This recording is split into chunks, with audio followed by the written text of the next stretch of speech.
With the GH5, it's not uncommon for somebody to want to use the camera sometimes for black and white photography, sometimes for color, and then they're going to use it for video, which means they're going to each want to have different custom settings that they can quickly cycle between.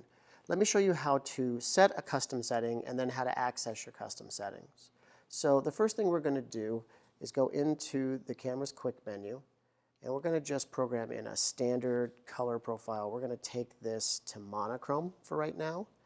Our ISO is set at 2000, so what I'm going to do is just change that ISO for the sake of what we're doing here to ISO 800, and we're ready to save that as a profile. So what we do is we go into the camera's menu, we go to the wrench, not the C wrench, but the wrench, go to page 1 of 4 under the custom set menu.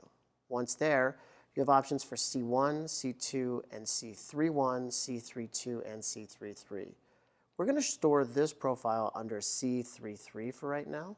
We're going to overwrite what was there originally. And now we've stored that profile into C33. On the top of the mode dial, we then turn the mode dial to C33.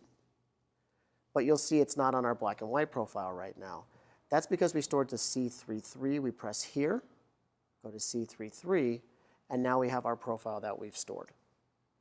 Panasonic.